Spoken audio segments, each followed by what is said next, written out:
Coca-Cola was the undisputed king of the soft drink market. In order to gain market share, Pepsi launched a clever campaign.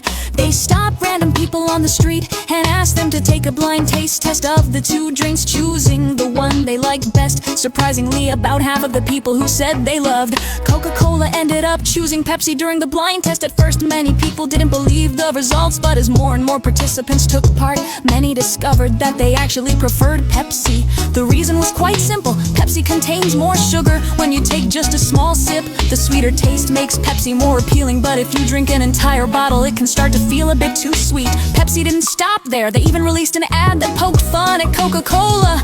In the commercial, a young boy stands in front of a vending machine, but is too short to reach the button. So he buys 2 bottles of Coca-Cola, places them on the ground as stepping stools, and finally reaches the Pepsi button.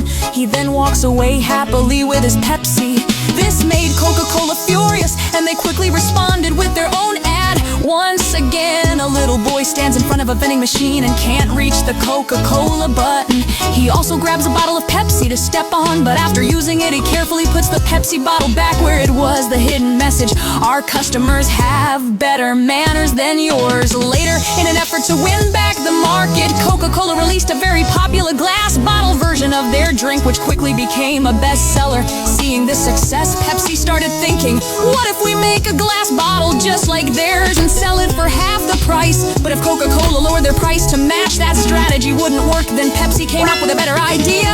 What if we make a larger bottle, a plus version, and sell it for the same price? Soon after, Pepsi launched a glass bottle twice the size of Coca-Cola's, but sold it for the same price. This time, Coca-Cola was the one left stunned. They had already produced hundreds of millions of their smaller bottles. If they switched to larger ones, the existing bottles would become useless. And if they simply lowered their price, it would anger customers who had already bought the drink.